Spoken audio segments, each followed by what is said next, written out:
So let's get into it. Like I said, we're going to be doing a review for The Matrix. The Matrix. This is its 25th anniversary. It came out in 1999.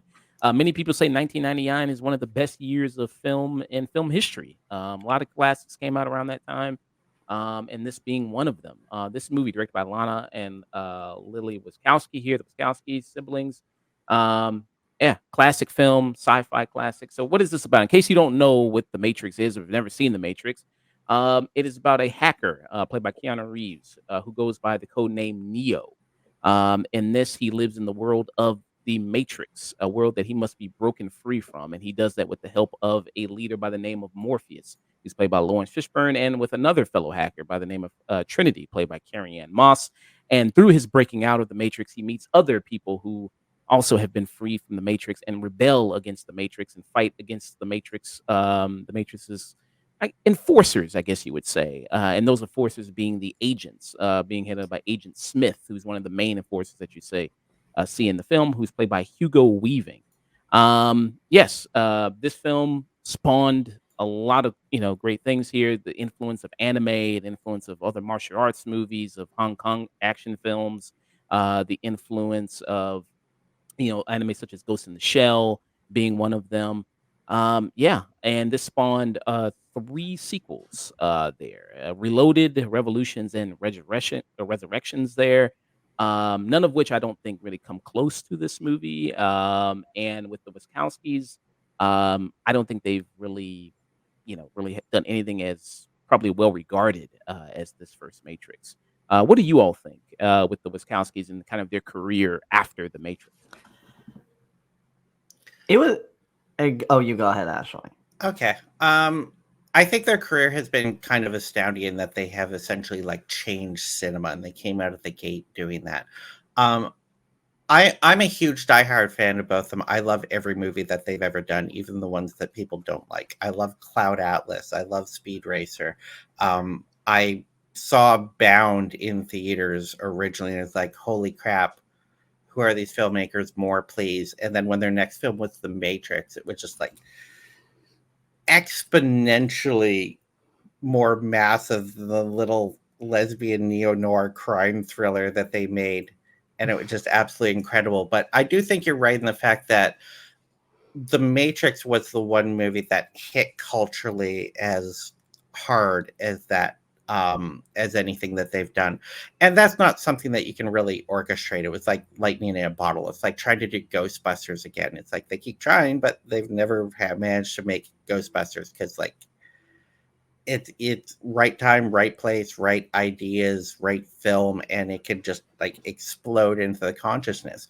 And The Matrix definitely was that. It's what I call a milestone film in the sense that you can define all of cinema as to whether or not it came before or after The Matrix. Like, unless you were alive at the time and remember, The Matrix so overwhelmingly changed the face of modern film that you saw the techniques in that film everywhere for the next decade forward. Charlie's Angels does not exist in the form that it did without The Matrix.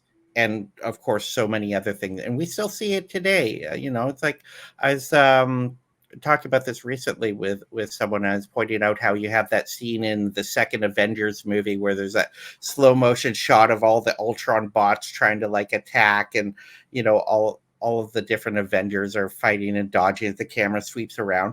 It's like you don't get that shot without the stuff they were doing in Matrix Reloaded with the big battle of the Smiths. You can still see like direct one-to-one. This is where that came from, the Matrix comparisons in film today. So there's a reason why we're still talking about this movie 25 years later. And it's because, even though it's not 1999 anymore and we no longer have flip phones or green text DOS prompts or, or payphones on the street. A lot of the things just like don't exist in our world anymore, but there's a universality to the story that keeps it emotionally resonant. And at the end of the day, it's just plain great cinema. It is like 1999 was an amazing year for film, and The Matrix is one of those great examples as to why as Ashley succinctly put it has changed the face of cinema. And as for the Wachowskis, like I have always been fascinated by their career trajectory, because it's like, yeah, Bound. Gee, I wonder why that movie hit with me so early and made me feel some feelings. Probably. I'll just repress those.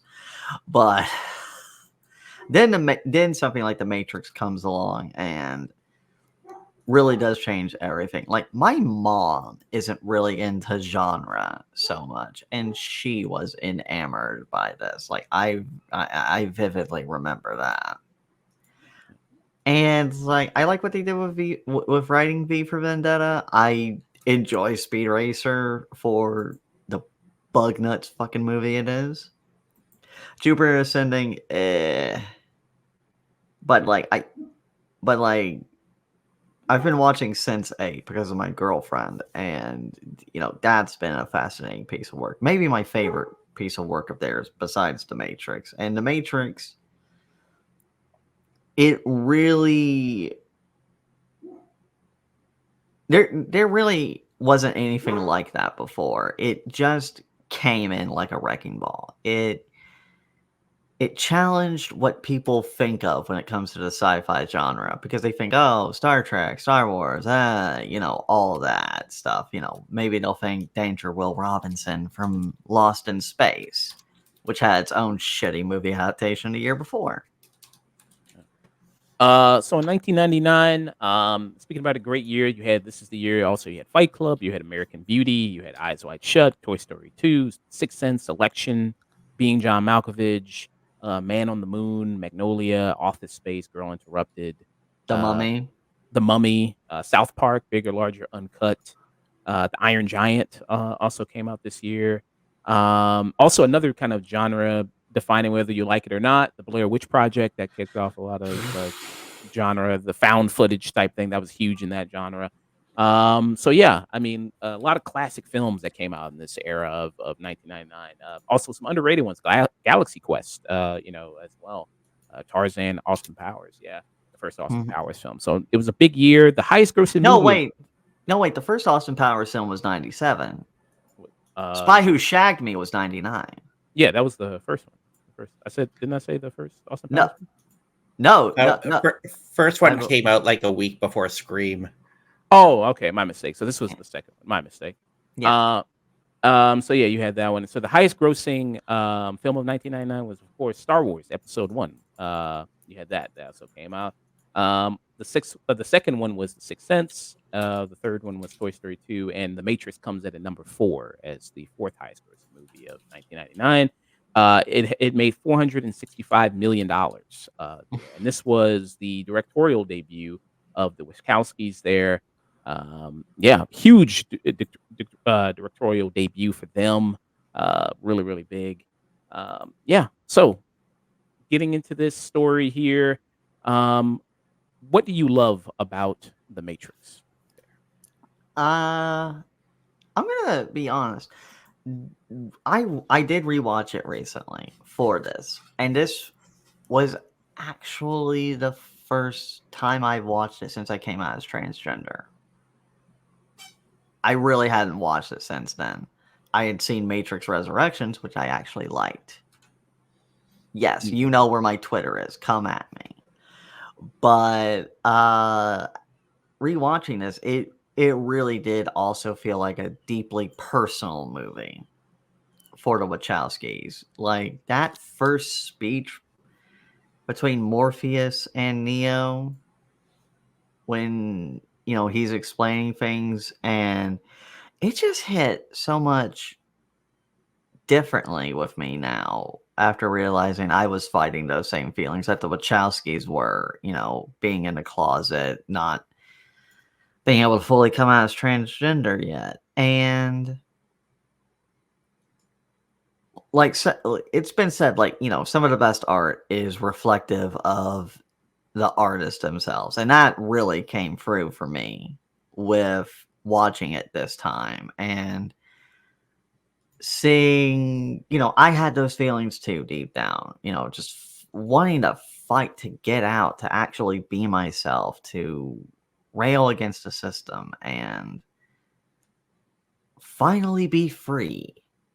It's such a universal story, but it was done in such a fascinating, unique way with these awesome sci-fi trappings and these excellent special effects, which still hold up. That's incredible, honestly, that the effects for this movie have still largely held up.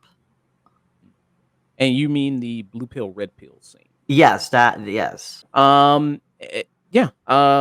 Ashley, what are some of your thoughts on the Matrix? I feel like I was pre-hardwired to adore The Matrix because it was at the intersection of. I just have the exact same sensibilities of the Wachowskis and like where they were at that point in time in their life. All the things that they love went into The Matrix, and there are a lot of the same things I love. I was very lucky to have a theater near me in the 90s that, for whatever reason, whoever was running that theater was passionate about Hong Kong films, and they got first run Hong Kong films there every weekend. So I went to go see whatever they showed, and I just fell in love with all the cinema that was coming out of that part of the world. And that was so infused into The Matrix. It encompassed a lot of the cyberpunk stuff, but in a way that we hadn't seen before. That was really cool. The aesthetic of it was incredible, and some really great ideas that are still kind of mind bending that are in the movie. It was like this perfect just constellation of everything that I love all in this one film. And I think if you weren't around for when it first came out in the theaters, if you didn't see that movie like opening weekend, like a lot of people did, then it's really hard to overstate just how much no one knew what this movie was going to be when they went and go to see it. They maybe had like a little bit of an idea because they advertised it, oh, here's the very basic premise, but they had no idea what this atom bomb that was about to drop on them was. And I still remember stepping out of the theater that night after seeing it for the first time and looking up, and it felt like the rain was falling down from the sky a little differently. I was seeing the world in a completely different way because of this one movie. And I know that sounds kind of goofy, but any movie that can affect your worldview like that, man, that's a powerful once in a lifetime experience. It's like that's special. Any film that can connect with you that deeply, that is a special experience. And that's why Matrix is a movie that like I'm just going to hold with me for the rest of my life, because I connected with it that deeply. It was very, very special film for me, and I think for a lot of other people too. Yeah, I wasn't able to see it in theaters, but I do remember the advertising, and I just thought, what is this? This is so different, so unique. I wasn't able to see it until VHS. Look it up, kids. Mm. And sorry, go ahead. That once I did finally see it, I was like, I was kind of that same way, Ashley. I was viewing the world a hell of a lot differently after that. And the movie had been on my radar for a bit just because I'd already seen Bound, and I absolutely love that movie, and I was looking forward to whatever the Wachowskis did next. And I remember reading in an article Joel Silver saying that there was like barely a single shot in the movie that didn't have visual effects. And the fact that Keanu Reeves was in it and it was cyberpunk, all of a sudden I had like these visions of Johnny Mnemonic in my mind, a movie which I love, but I'm not going to pretend it's good. Johnny Mnemonic is a very kind of like cringy, imperfect movie, but I still love it for the broken little puppy it is. It makes for And a I great. was afraid that's what The Matrix was going to be. I thought that's where we were headed and I got scared. And I was so thankful that like when it finally got here, it was not that. Well, Johnny Mnemonic does make for a great double feature with Hackers. Let's not gloss over that. Yeah, no, it's a very fun movie, and It is. I think it's really telling how, um, especially in like the 90s, Keanu was basically as good as the director they were working with, because he's great in The Matrix saying some ridiculous lines, and in Johnny Mnemonic he's really bad saying some ridiculous lines. So clearly, like, he's got to be working with the right people to be able to get there, at least at that period of his career. He could probably just do it on instinct now. Oh, he absolutely can. And that's the other thing. This movie is filled with just so many great performances. Like, yeah, this is absolutely one of Keanu Reeves' best, but also Lawrence Fishburne is incredible. Carrie-Anne Moss was fabulous, and probably like maybe the most scene chewing we've seen Hugo Weaving do in the best way. I mean that as a huge compliment. He is fantastic as Agent Smith. Like, talking about great speeches, that speech he gives towards the end to Morpheus, like, I've grown tired of this place. This smell is like one of the best villain monologues. He came up with that like 1950s newscaster kind of like authoritarian lull you to sleep with confidence voices that is just like absolutely amazing. And the character of Agent Smith, which could be just a very kind of like plain simple character with like how he's drawn on the page, but Hugo Weaving just like inserts so much character while still appearing stone-faced throughout the film. He's absolutely amazing. Oh, he really is. In one life, you're Thomas A. Anderson, program writer for a respectable software company. You have a social security number, you pay your taxes, and you help your landlady carry out her garbage. The other life is lived in computers, where you go by the hacker alias Neo and are guilty of virtually every computer crime we have a law for. Perfect voice. I mean, really, which has been perfectly mimicked and parodied tons of different times and a variety of different things. The way that Hugo Weaving kind of operates there. And correction, I'm sorry. I said with the Wisconsin, this was their directorial debut. I said Bound. I should have said Bound was their directorial. Yes, which we're getting a Criterion release of that movie next month. Wait, for real? Yep. I'm just gonna add that to my shopping list with Love Lies Bleeding for my double feature.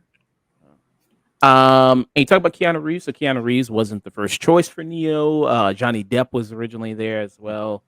He passed, and then it went to a lot of the other kind of top 90s guys at the time. Tom Cruise, Leonardo DiCaprio, Mark Wahlberg, Ewan McGregor, Nicolas Cage, Brad Pitt were also offered the role there, but they all turned it down. Also, Lou Diamond Phillips also turned the role down. That would have been a very different movie. There was a lot of... They went through no shortage of casting for this, and it was mostly all centered around pairing Neo and Morpheus together. That was like the two that they were intent on nailing like a dynamic with. And the one that kind of got the closest was would have been Will Smith as Neo and Sean Connery as Morpheus. Yeah. And Connery basically just said, I don't get it, and didn't want to do the movie.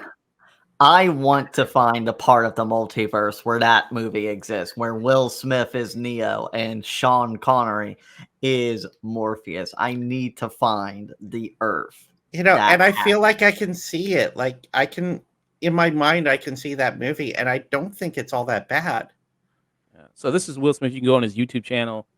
He explains a little bit stories why he actually... I'm not proud of, but it's the truth. I did turn down Neo in the Matrix. And he kind of explains a little bit there. He was going in.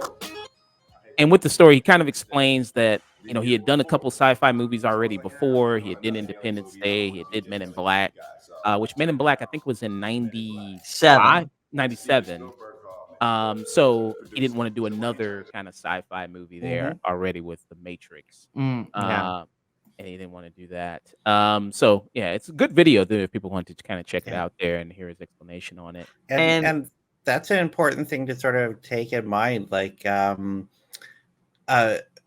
Affleck tells a story about how he did Gone Girl and decided, you know what, it's what he called a bad Shin movie, and he said, I need a good Shin movie after this so he can like balance stuff out and not get into a type. And that's why he went out for Batman. It was because he decided he needed a good Shin movie. Yeah. And you hear this is like, so maybe partly the blame on the Wachowskis because maybe they didn't explain it in the best way. Because he's talking about that as well. The Wachowskis, they came in and it was like they had only done one movie. They did a movie, I think it was called Bound. And they came in and they made a pitch for The Matrix. And as it turns out, they're geniuses. But there's a fine line in a pitch meeting between genius and what I experienced in the meeting. So this is the actual pitch that they made for The Matrix.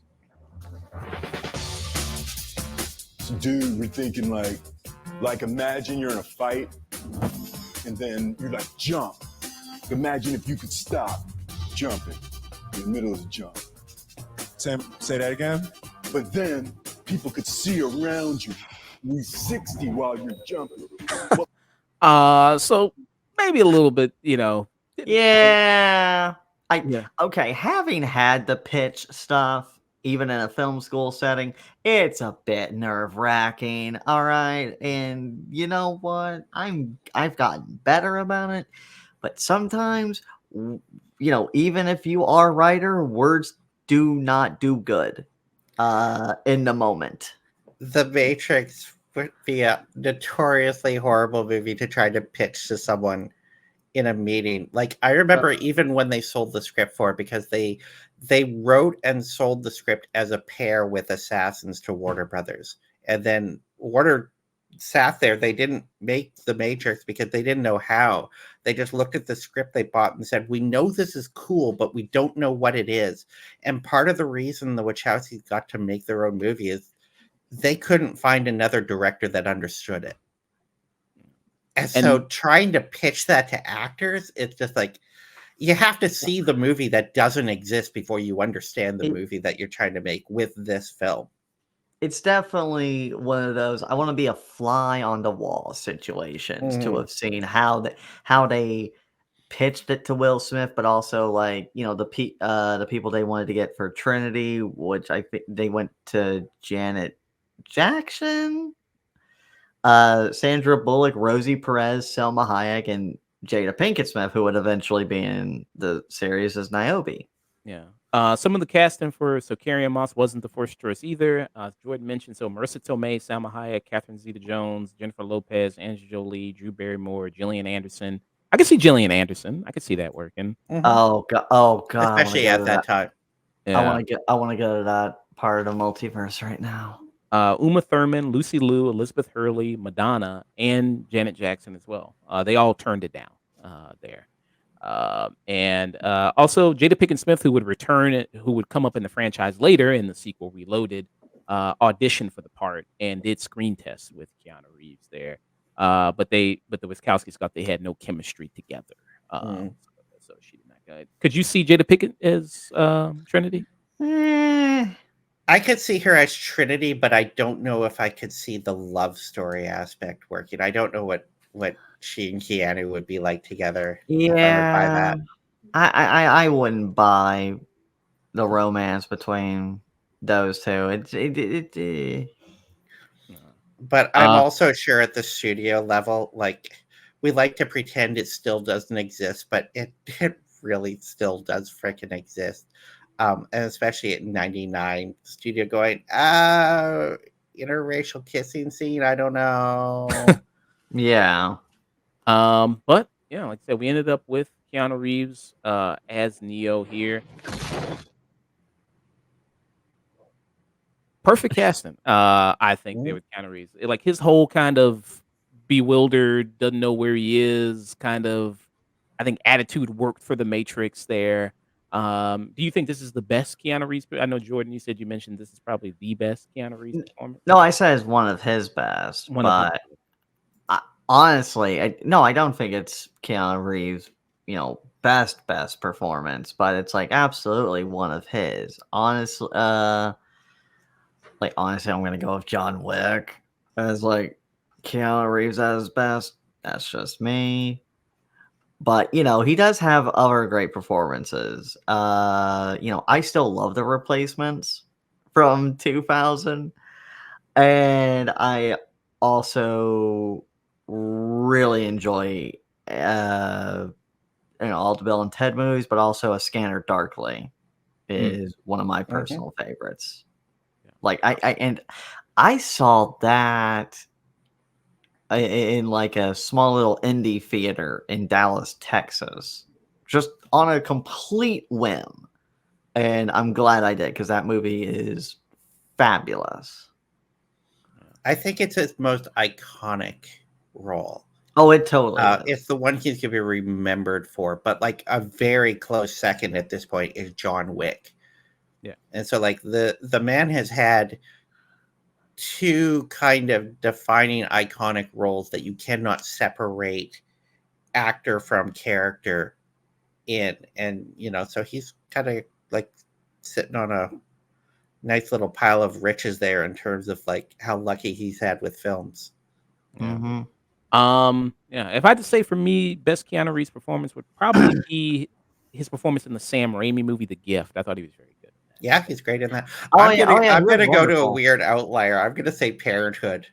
Parenthood. Oh, Yeah. oh, I love that one. He's got a small role in that movie, but I think he freaking nails it, and He he's really good in it. He really did. Yeah. So Keanu Reeves by this point, 1999 was, I would say, kind of a name. He, like Ashley mentioned, he did Johnny Mnemonic already. He did Speed. Bill and Ted. Bill and Ted already. He did both those movies, so he was kind of a name. I think people kind of knew who he was. Yeah, Speed was the big one that he came off of. That was like, okay, Keanu is an action star, and that movie. Again, if you were to run when that movie came out, that movie was a phenomenal success. It was outperforming bigger and more predictably successful movies when it came out. Everyone just went gaga for Speed.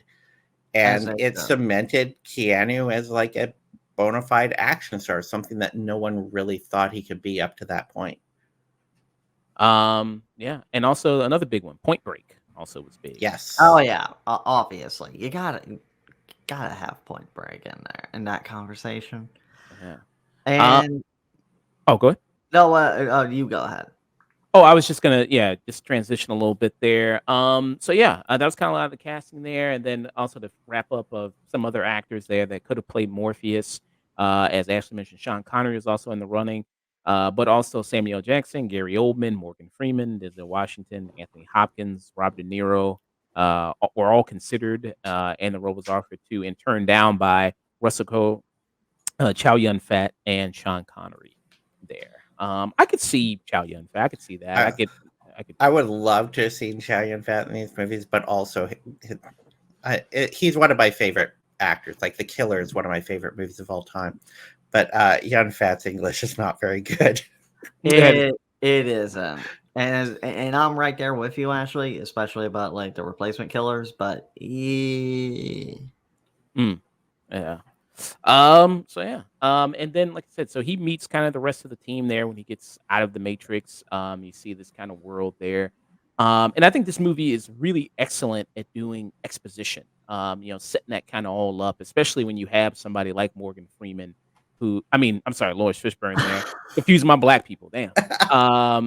Who kind of comes in and really does good job explaining things. Really, probably best use of an exposition dump I've seen in a movie there. And I still have to know, how the fuck did he wear those glasses? They pinch onto the bridge of your nose. That's how they stay on.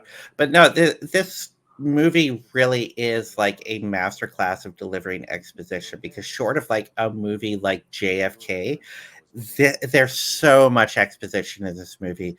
There's so much crap and terminology that you need to introduce the audience to, so Info many dump. ideas, and it's all info dump. There's no other way to get so much of stuff across but just info dump.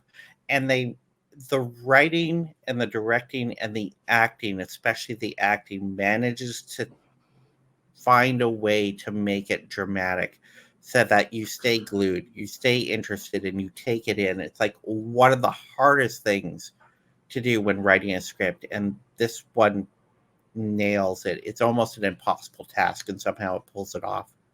Yeah, there's a reason in my screenwriting class, one of the scripts we studied was The Matrix. Because, well, one, it's a great fucking movie, but two, it's also a great example of exposition, which, yeah, they pretty much had to do an autistic info dump, and then this, and then that, and just explain so much about the world. And sometimes the best exposition dialogue doesn't even feel like exposition, but here I feel like it helps in its case, because again, we're all being brought into this world. Like, Neo is very much the audience surrogate, as much as he does become this proselytized character and such. He is still like the audience surrogate to being brought into this world. Very much perfect audience avatar character that you see in a lot of things there, that's introducing you to these things, introducing you to this term. As Morpheus explains in the scene to Neo, what happened to humanity. Of course, like a lot of sci-fi things, apocalyptic kind of storylines, man had a war with machines, and man ended up destroying itself in order to defeat the machines, but the machines kind of end up winning in the end. And you see that, and now people are being used basically as batteries to basically power the Matrix there, as you can kind of see. And it's about kind of going around and freeing everybody from this kind of reality that you kind of see there. Um, so what do you think? Do you think the kind of the later movies at all with Reloaded and Revolutions kind of ruin anything with the kind of mythology or the mystique of the first movie, of what it kind of introduced there? Not for me. I've always contended. I've been that crazy person who has never been on the train that the sequels are bad or let down the first film in any way. I've always loved them. And so when like Resurrections came out and people started to reevaluate 2 and 3 and go, you know what? I think these movies are actually good and we were too hard on them. It's thanks for catching up. I've been here the whole time. But I understand why people have that reaction, though, because like the first one is this very kind of fulfilling, self-contained story of freeing yourself from an oppressive system and becoming more powerful for having your unique and fulfilled identity. It's a very powerful message that speaks very directly to every one of us in different ways, and it feels good when you get to the end of the movie and the Rage Against the Machine starts and Neo flies into the sky. It feels really good. It's very nice and pat. And when you go into the sequel, where you've had everything defined in these very simple black and white terms, agents are bad, the rebellion is good, and you have this very simple, clear-cut line, and then the sequels come in and just kind of muddy all of that, and all of a sudden it's shades of gray. Oh, by the way, you thought you were making free will choices. Your free will choice was already predetermined. We expected this. You're doing what was expected of you currently by rebelling, and suddenly this system of oppression has already taken rebellion against the oppression into account and has entire systems to coordinate your rebellion against it and use it for your own oppression. Now all of a sudden it's not so fun. Now all of a sudden it's kind of muddy and it's very complicated, and some of the programs have feelings and are empathetic. Wait a minute. Okay, so all the programs aren't bad now. And it stops being black and white and starts becoming gray, but it also becomes a lot deeper and a lot more interesting if you're willing to go on that spiritual and philosophical journey with the movies. And so that's why when I watch especially like the first 3 films as just a trilogy, I try to see them as one story. And when you watch it as one whole complete story, I find it's a lot more fulfilling. But I also understand why people kind of bounce off the second and third one, because they're not as immediately gratifying. Yeah, I mean, I do like how Shades of Grey it does become. And it really does add a bit more to the mythology. I'm still on the first 2 sequels. I mean, one thing I'd like also to talk about with this movie is how unbelievable the action is. The set pieces in this movie are revolutionary, and even just the simple fight scenes, like right here, in the subway in the third act is just fantastic. And also in a time where I can actually see all the action happening, and there's not a cut every 1 to 2 seconds and making me reach for my Adderall. It's something that happened at that particular time that I don't know that we'll ever see again, where they were allowed to do 6 months of martial arts training in We're advance never of this film, to the point where the 4 leads of this film got trained to be working stunt performers so that they could do this stuff. And we are do that all on camera. And you're never going to see that on a movie again. You're never going to see that amount of prep. We are absolutely never going to see that again, especially if like what a conveyor belt Hollywood likes to be now. We're absolutely never going to see prep work of that insurmountable time ever again. But we still get the dividends of it. You go to watch John Wick, and you're still seeing Keanu Reeves being able to bring what he learned on The Matrix and bring that to another film, another franchise. Because it's being directed by one of the stuntmen from the Matrix, and who has turned out to be like probably one of the best directors working today. And but yeah, it's like the ending sequence, again, just the action overall is so fantastic, and the implementation I got there of bullet time has really changed things. I mean, how many times did that get parodied within the first 5 years after this movie's release? Yeah. Way Scary more Movie. Shrek. Yeah, that did that a lot. And this is the infamous kind of bullet time scene that you see in the movie. Very famous as well. As you can see right there. We just kind of goes that fast. Yeah, I mean, very famous for doing kind of a lot of things there and with the action.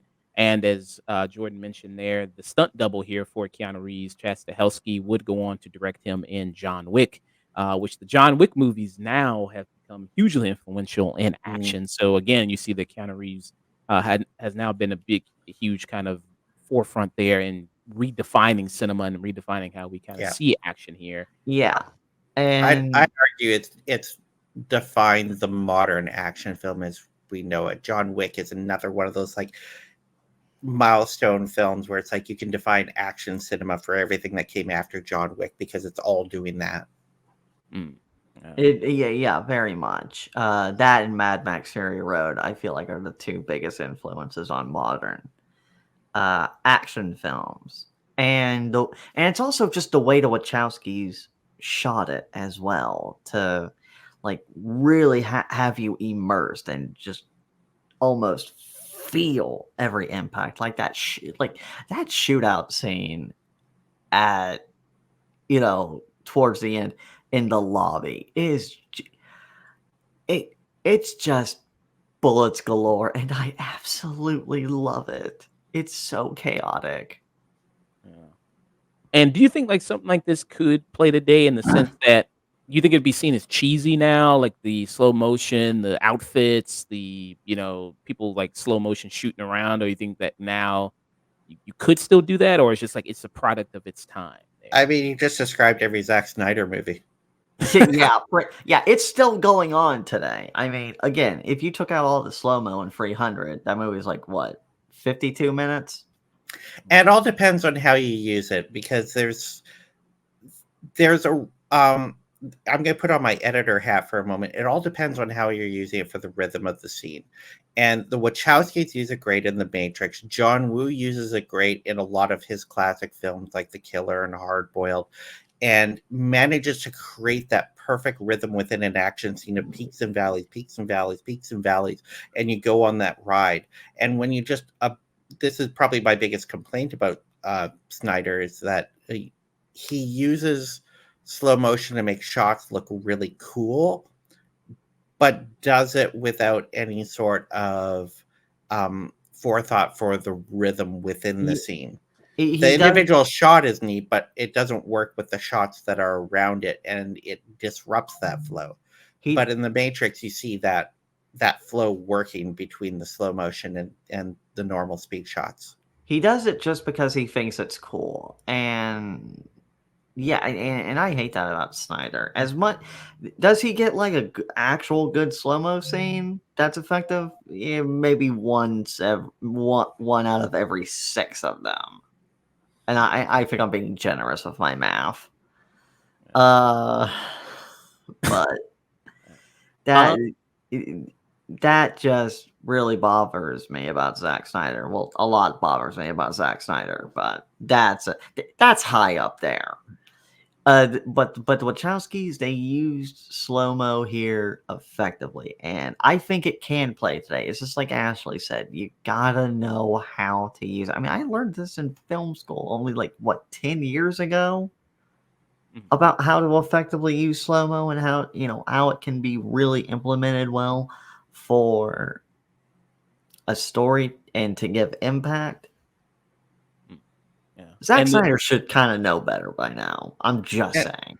Well, and it depends on the story. If the story is good, then it's going to carry it. It's going to have meaning. It's going to have impact. It's not just for, for spectacle. If it's just for spectacle, then it's probably going to feel cheesy. It is. And I fully agree. So, and all the techniques that are in The Matrix, for the most part, with the exception of like the bullet time stuff and some of the CG stuff, it's all very classical filmmaking techniques. So it can absolutely play today. Yeah, totally. And shout out to the martial arts choreographer here, Wu Peng Yin, who also did Fist of Legend, which was the Jet Li film, classic film, by the way. Love Fist of Legend. Did a lot of Hong Kong action films there. And Keanu Reeves did suffer an injury there before. He had to get surgery there, back surgery, before he did the filming of The Matrix, which is why kind of you see a lot of kind of stiff kind of stuff there with the action scenes of him kind of standing upright and him kind of doing that. That's where you kind of see that a little bit there. And he did even have to wear a neck brace there for a lot of the training of it. You talked about some of the positive influence of The Matrix there. Get into some of the negative influences. Do you think this is kind of one of the more misunderstood films in media, along with something like Fight Club, when it comes to the red pill, blue pill narrative? It absolutely is. I mean, I think about this tweet every day where Ivanka Trump and Elon Musk are like, I've taken the red pill. Yeah, me too. And Lana Wachowski tells them both to go fuck off. I think about that tweet every so often because, it's like so many conservatives and Republicans are like, take the red pill, wake up. It's like you're kind of the fucking villain of The Matrix. Let's be real. They have no media literacy. All right. And a lot of people have some shit media literacy when it comes to The Matrix. It was Lily, my bad. But yes, I think about that every so often and it amuses me very much. But there's been some bad takes taken and some bad takeaways from The Matrix. I don't think it's so much misunderstood. Fight Club definitely is. Fight Club is yeah. almost like a litmus test for, how badly people can not get a movie. But I think all the people who adopted the whole red pill stuff were, it was first like the MRA movement that did it, and then pretty much after that it was like every sort of like right wing group wanted to adopt as a way to say you're waking up to, that the Jews run the world or whatever. They all know that they are misreading the film. They know that's not what the Matrix is about, but they also don't care. They're just going to co-opt it anyways. And so every time you point out to them, it's like, by the way, your red pill philosophy was taken from a film directed by two trans women. They don't care. They're just they're going to co-opt it and use it for their own purpose anyways. That's what they do. Yeah, and it's even more hilarious because during the 1990s, transgender hormone replacement therapy, the most prominent pill for estrogen was Premarin, which was a red pill. Yeah, I was going to bring that up as I was make sure that it was right, and if you could confirm that. So yeah, that is true. Yeah, it is. That was the case there. And we talked about kind of the trans metaphor that's in this movie and the message of that. There was a character Switch who's in this, who I think the directors originally planned for I don't know if it was the other way around, but for the person to be male in the real world, but then when they're in the Matrix to be female. Correct? Yeah, no, that's true. Right, so they did that there, and the character of Switch is Belanda McClory is her name there, who plays the character of Switch. And I think for a lot of people, this scene right here, especially for trans people, this was kind of a powerful moment there of Neo kind of reaffirming his name and his kind of identity in this scene. You hear that, Mr. Anderson? That is the sound of inevitability. It is the sound of your death. Goodbye, Mr. Anderson. My name is Neo.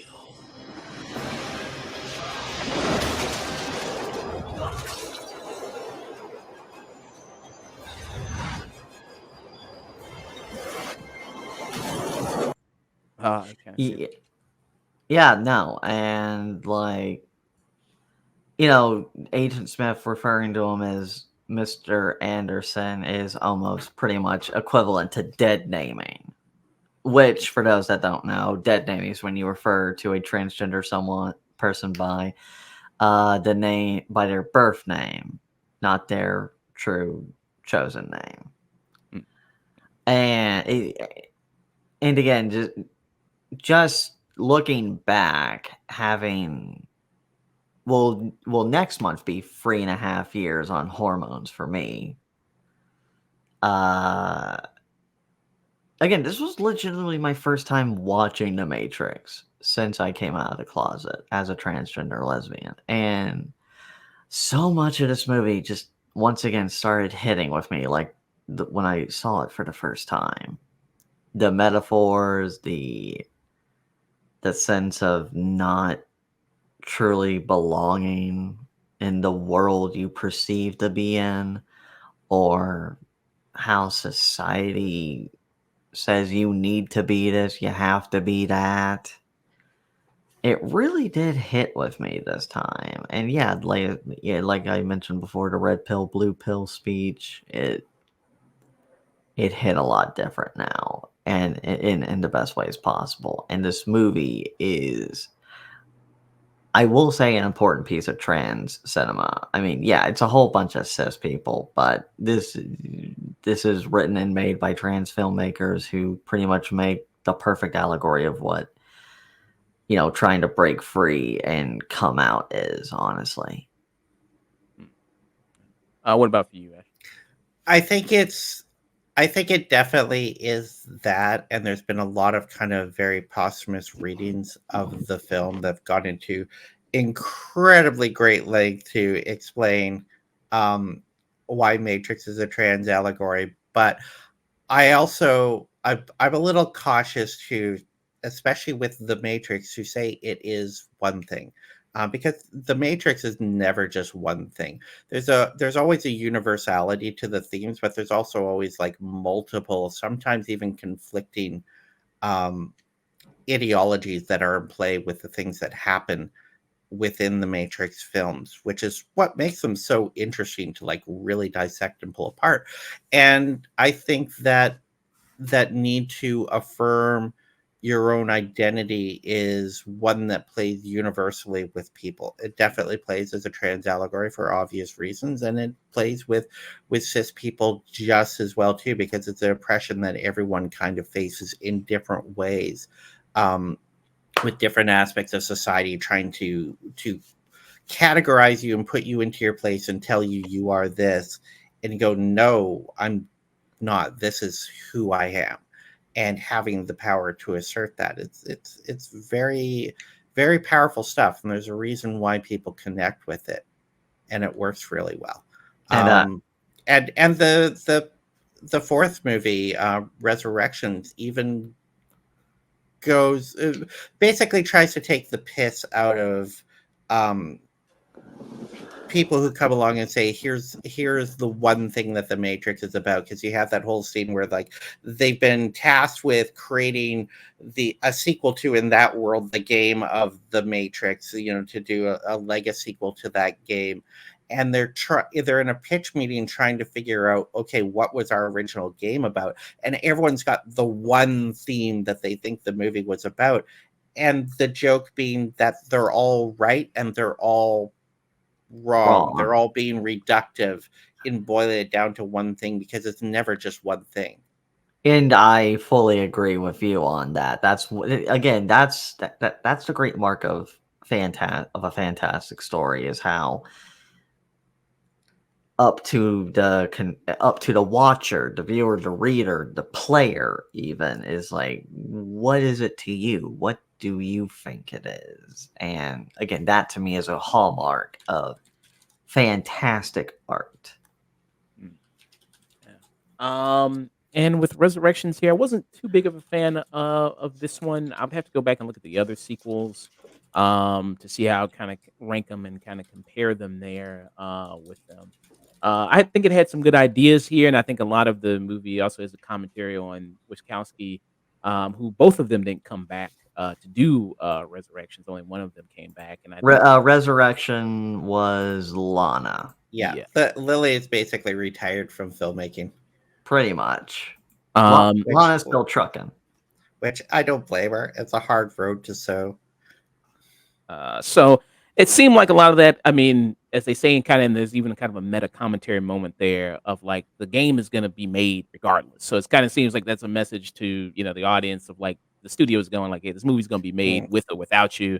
You either come aboard or you don't come aboard. We're going to make a sequel to the Matrix here. I think the only thing that for me outside of the first movie that lives up to it just a little bit is probably the Animatrix, which was the kind of anthology story there that was done. I think that one is really well done. You had a lot of legendary anime directors come in and do it.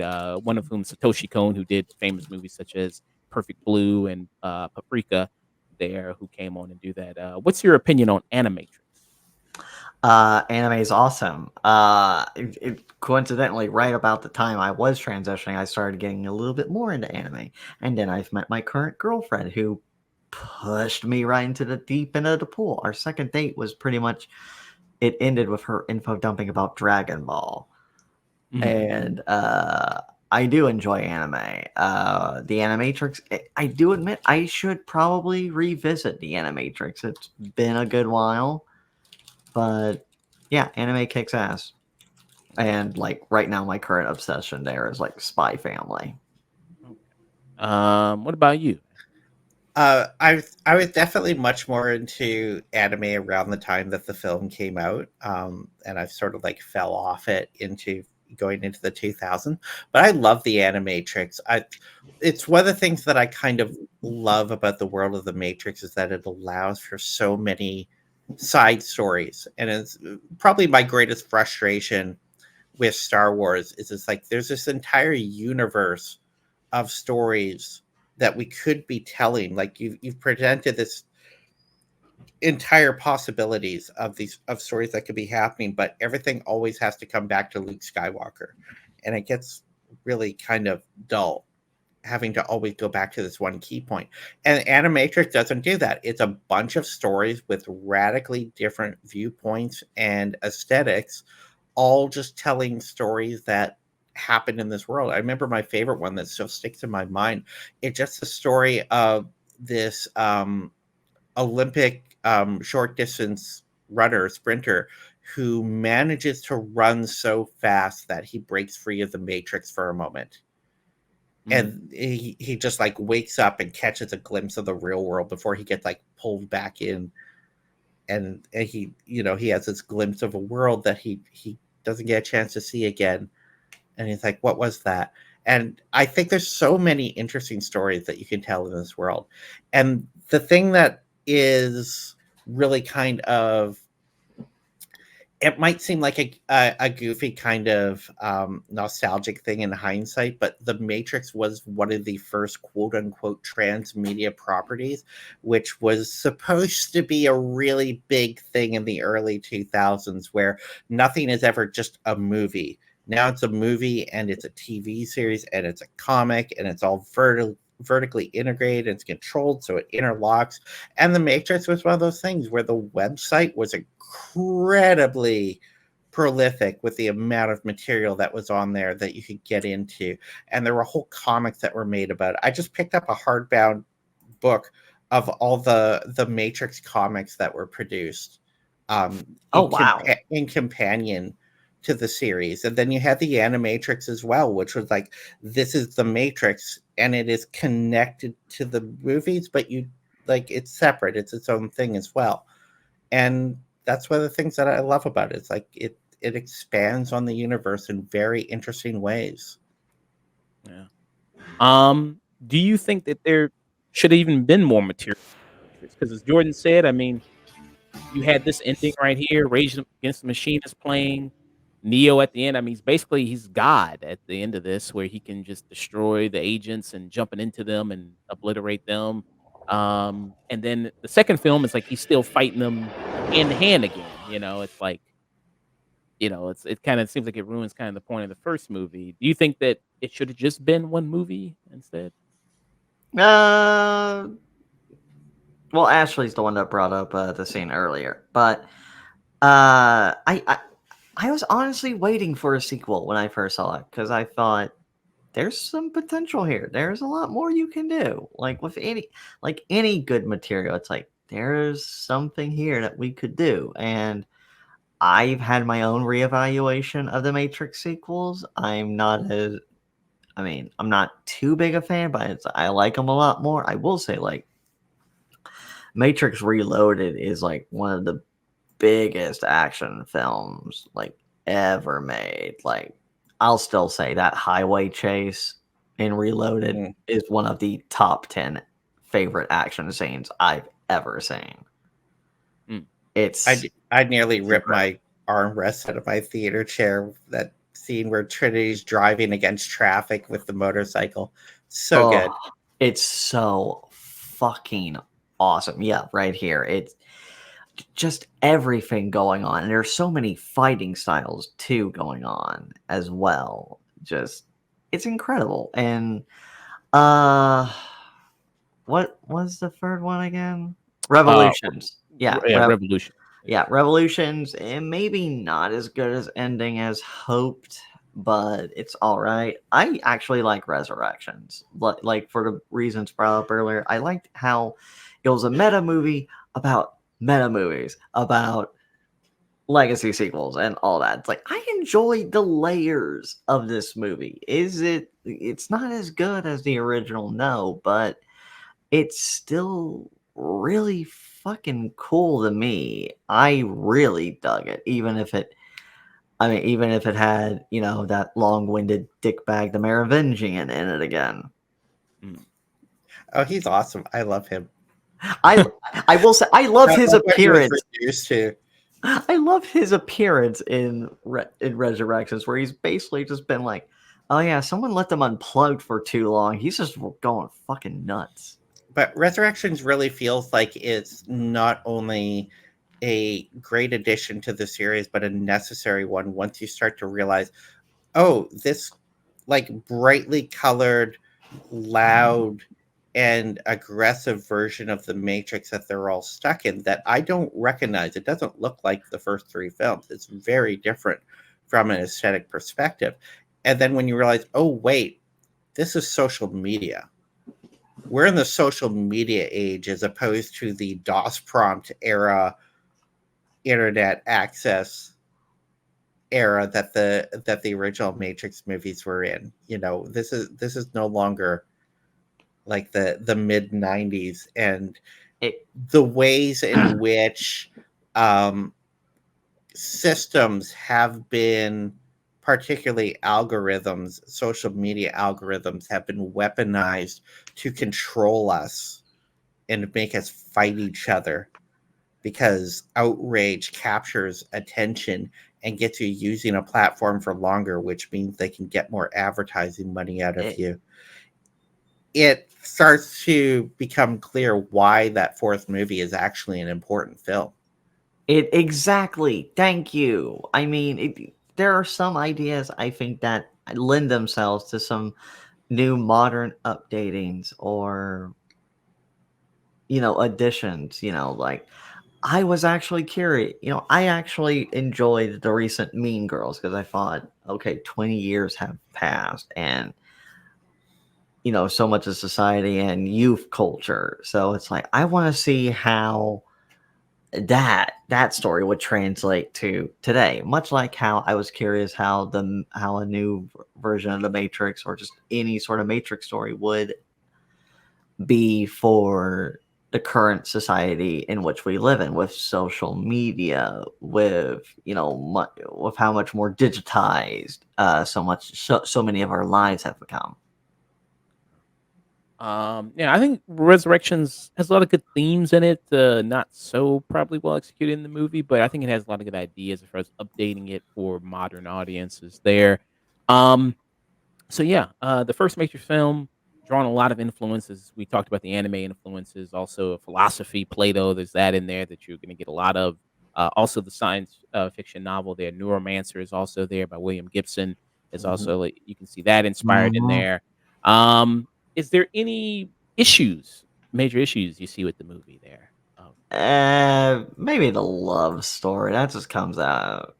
That still felt like it came out of left field. Just like, um, okay. I mean, I'm this far into the ride. I'm gonna go with it. Mm. Uh, oh, go ahead. Oh, I just gonna say that I don't agree with that at all. I think the love story is the heart and soul of the Matrix stories. That No, it, I mean, if you don't buy into the love story, I understand why the third movie might not work for you, because no. that's where you like really kind of get there with it. I buy into the love story. And I do agree with you. It's just like, it's been a while that sometimes it just feels like, oh, okay, we're just gonna put that. All right, it's not a negative. It's just something that like it captures me every time I see the movie. It's like, whoa, okay. Yeah. But yeah, no, the love story is like very central. I mean, hell, it became very central to Resurrections. Yeah. In this film, you do have sometimes I don't like it in sci-fi stuff. I didn't like it in Interstellar, but it's the power of love will conquer, and that will will over everything. And it's like literally her love, and she gives him the kiss Well, of. Oh yeah, wait. I mean, how can love not work? It's the fifth element. I mean, come on.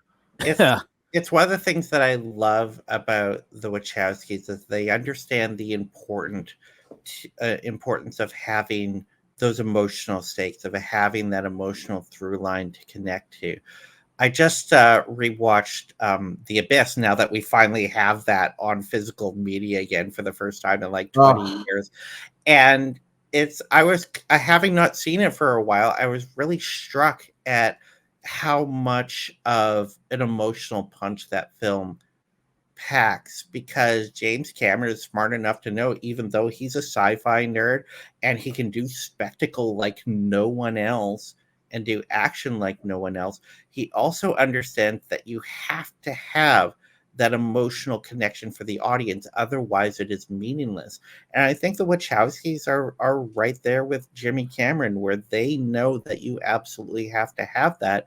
Otherwise, it's just hollow spectacle. And there's nothing to actually connect to. There's nothing that makes it meaningful. And that's, Yeah. I think, one of the reasons why the entirety of their filmography, but especially these films, are so good. Yeah, I'm right there with you 100%. Yeah.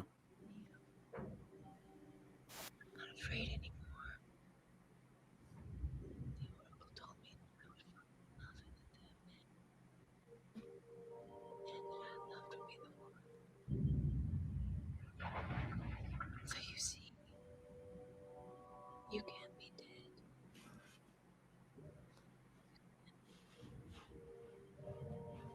Because I love you. You hear me? I love you. And literally gives him a kiss that, brings The him kiss back. of life. Mhm.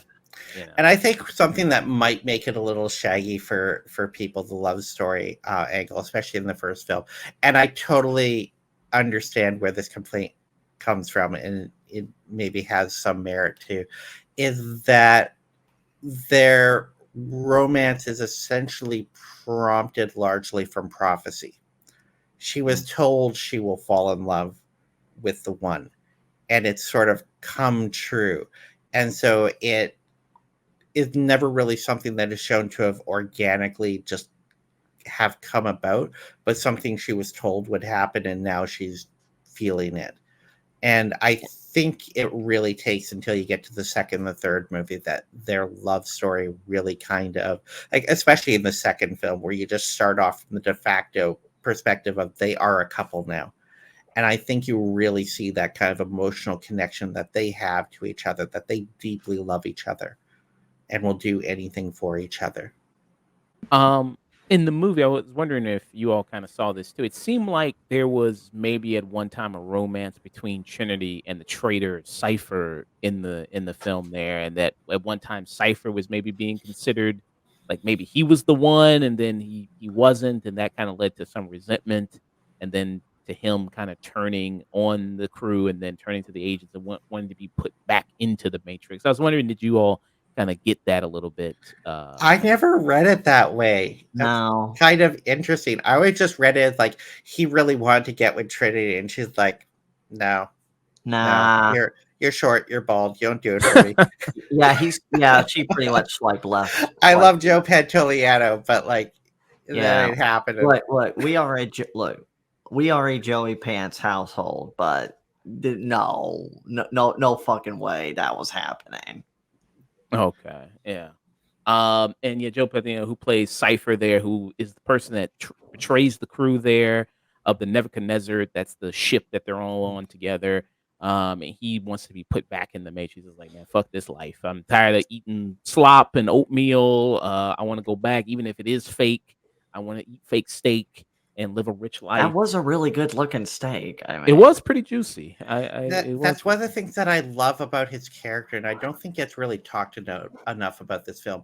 It's like, to a degree, you understand his argument. You don't necessarily disagree, where it's like, I mean, sometimes you just want to say, hey, it's easier to just like let go and go with the ride, sort of thing, instead of like, God, do I constantly have to be trying to like fight for the right thing? It is exhausting.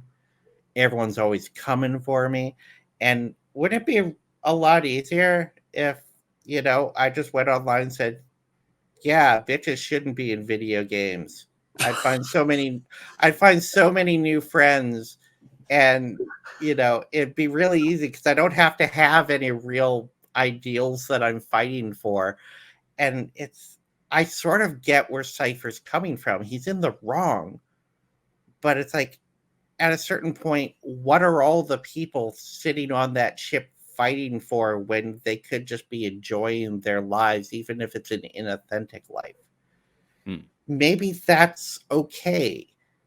And the movie posits that question. It doesn't agree with Cypher, but it makes that argument. And I think for a lot of people in the world, they are okay with that. They are okay with just going, I'll leave the inauthentic life. I'll work this shitty job that I don't enjoy because it keeps a roof over my head. And that's easier than like quitting it to go be a starving artist.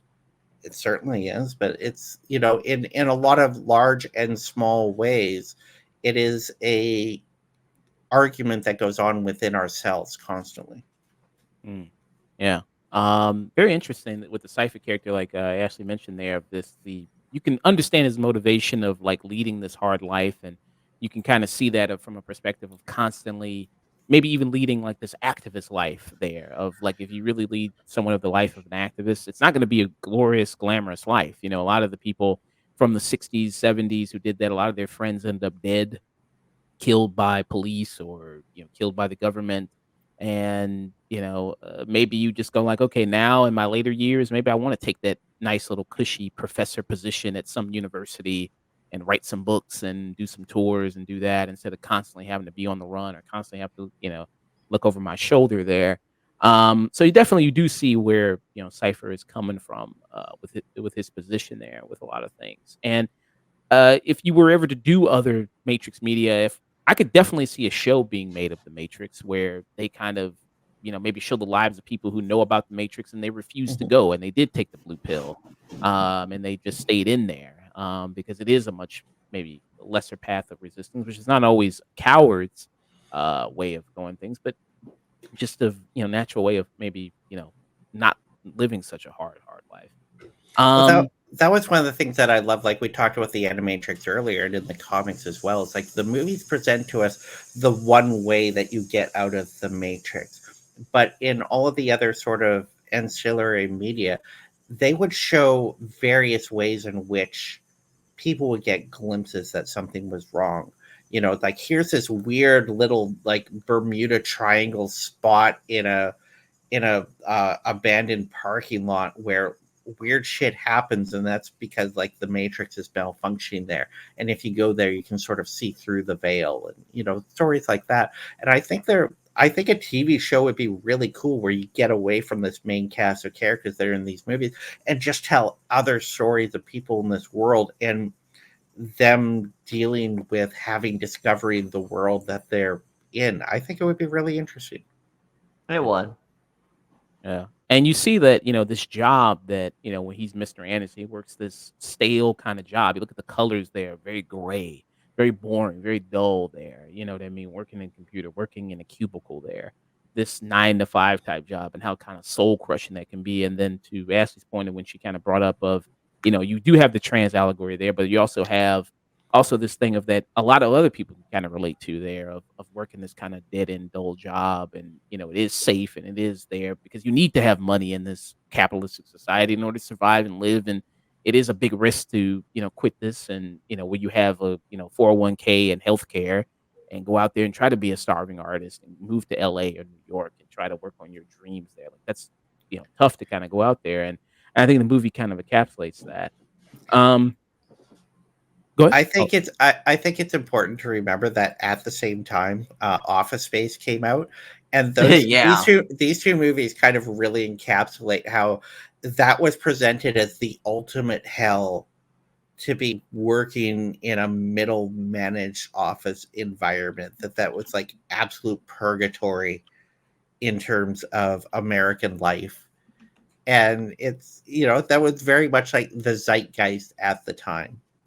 Oh, very I much. don't know what that's like to Gen Z, if they see it in the same way, or maybe they're looking at going, got a job that they won't like just lay me off from in 6 months. Give it to me. Maybe that's where they're coming They from. will I don't know. never know that pleasure. Mm, yeah. I guess now the new big thing, I mean, is there an office space for people who work retail? Is that is I mean, there's that show Superstore. That's like I could think of Superstore, that. Yeah. I'd say that, yeah. And Superstore is really fucking hilarious. and America Ferrera is in there? Yeah. Okay. Yeah. Yeah, she's one of like the main characters. So what will be your final thoughts and rating for The Matrix? This is a brilliant movie.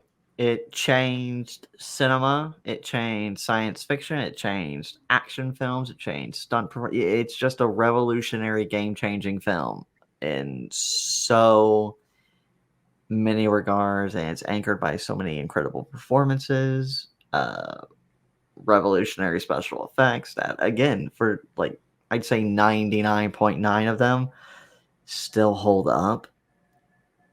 And it's just a fascinating, engaging movie that still has so many relevance to today's society. I'm gonna say 5 out of 5 stars, A+ all around.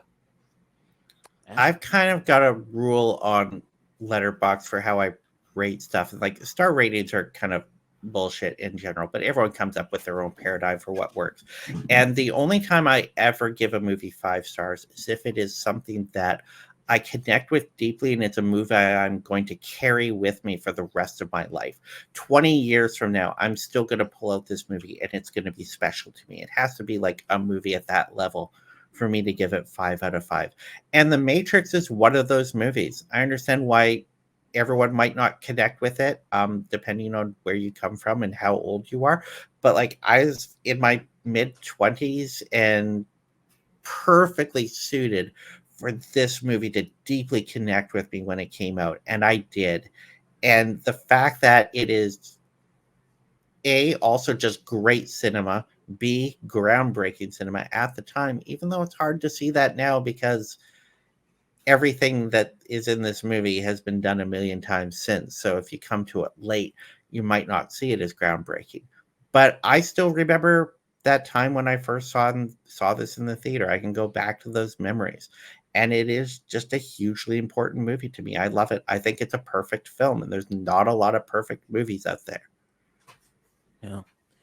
I echo a lot of things that Jordan and Ashley said. I mean, this was revolutionary. I mean, you can see it in the influence.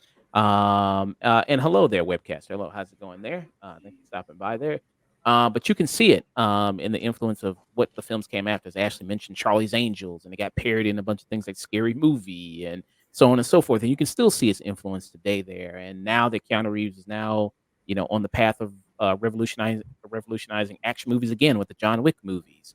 This was huge in, the sci-fi genre, the action genre, of combining all these different influences of the kung fu films and the philosophy and anime and, all these things and mashing it all together into one. And then creating this world of the Matrix, having so brilliantly explained there and the exposition done and creating this world that we see there. And, some people, of course, have issues with the sequels as it goes on with Reloaded and Revolutions, Resurrections there, as you can see. And maybe that muddles a lot of the mythology there of the first movie that you can see. I mean, like I said, it's very rare. I did rate this movie on my letterbox at 5 out of 5. I do have some small issues with it. I'm not a big fan of the love bringing you back to life type element, but that I think the love is a big part of these things there. Also, I mean, I wonder if they ever feel kind of bad for killing any of these people because, I mean, they are kind of just doing their job in the Matrix. They don't know they're in the Matrix. So I wonder if they feel kind of bad, like we're kind of murdering kind of these people here. I kind of always wondered that, but You notice you know, that's something they toned down in the sequels. Yeah, it's They, like they don't do a lot of mass murder in 2 and 3. yeah, it's like, look, that guy's just a milkman trying to feed his family. All right, he's done nothing to me.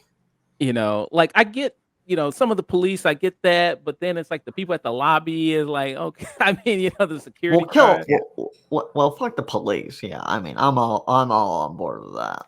but it's Well, like, and we didn't really talk about this before, but like the movie kind of got into a little bit of hot water because very shortly after release, Columbine happened, and all of a sudden you have this other image of 2 people in trench coats armed with guns walking into a building, mowing everyone down, and politicians started pointing their finger at the Matrix, and it was a very kind of obvious sort of comparison to make, and I'm sure that contributed to that aspect being toned down in the sequels.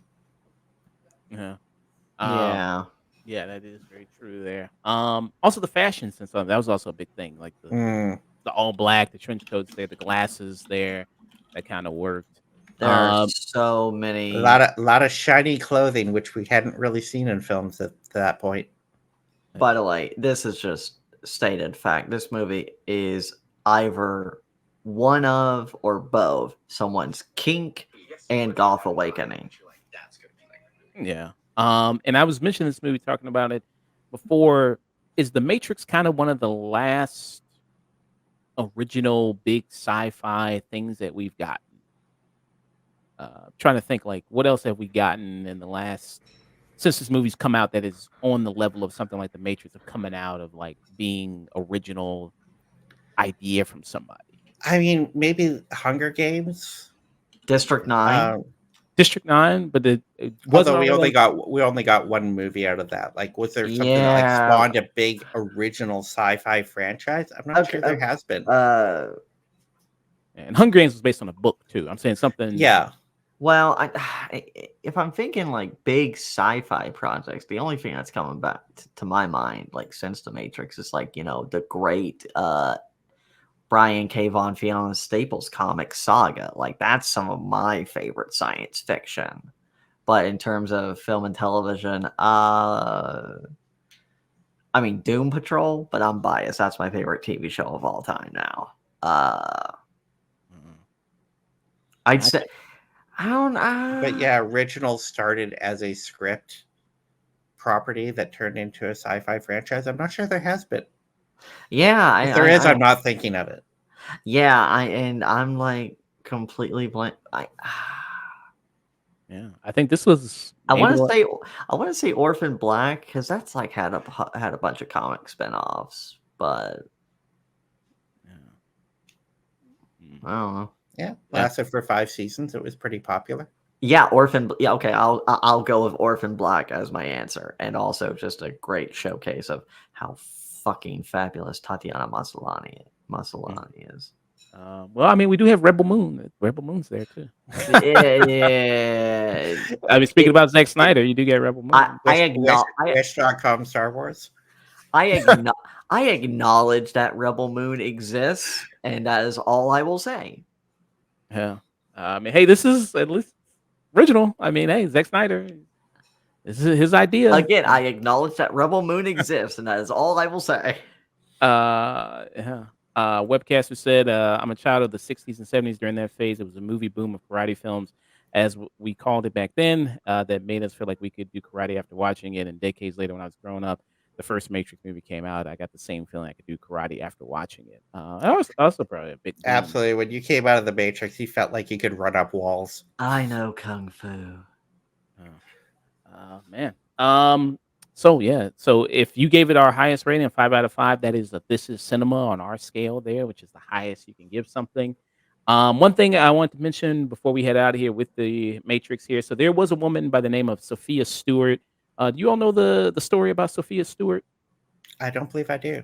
So Sophia Stewart, she's a woman, a black woman, and she is the one that says she originally created the idea of the Matrix as well as Terminator as well. And she dubs herself the mother of the Matrix. Still to this day, she still is claiming that she is the original person who created the Matrix and they stole her idea. And that she did take the Wachowskis to court in order to prove that she created the Matrix. And she said it's based on her. She wrote a novel. And this is her Instagram page here too. And you can check out. She also has a book called There that is titled The Mother of the Matrix. And she says the book is based on the movie is based on her book The Third Eye. Is where it's kind of based on there. Now she did go to court. People can read about it. I got this story from Time magazine here as well. This is kind of small print, so you probably can't see it. But if you go to, I'll put the link there. It's from newsfeed.time.com here. That she did take him to court. The judge, I don't believe, found any connection there between her and between the Wachowskis and the Matrix there. She says that she was awarded $150 million. But the court document says she won a judgment, but the judgment is not $150 million. Nobody knows the exact amount that she got from it, but she claims $150 million. I mean, So I had heard of it, but it's just like, Whenever there's a movie that hits big, there's always someone who comes out of the woodwork and says, yeah, "Hey, I have a screenplay that's exactly the same." and there's And also that. you I mean, you can never prove it. You can't copyright an idea. One of the only successful cases of suing for plagiarism of a script was Arch Buchwald versus Paramount for Coming to America, and that's because he was under contract with Paramount when he wrote it, so he's really suing for contract violation. These suits typically never really go anywhere, and they're kind of a dime a dozen. I don't take them too seriously. It's we're all drawing from the same pop culture influences, Yeah. and we all come up with similar kind of ideas. I can't tell you the number of times I've come up with what feels like a very unique story idea, and then someone else does it, and it's just kind of the way it goes. You move on to the next thing. Yeah. I don't really give that story much thought. So it circulates every now and again. Yeah, it kind of pops up. There was also a screenwriter by the name of Thomas Althouse who also accused the Wachowskis of taking their idea for the sequels of The Matrix Reloaded and Revolution from a screenplay he called The Immortals. He also filed a suit in federal court there. And this was back in 2013. This article was written, so he also did that. But yeah, so just throwing that out there in case people want to look up more about this story. But yes, so 3, this is cinemas all around for The Matrix.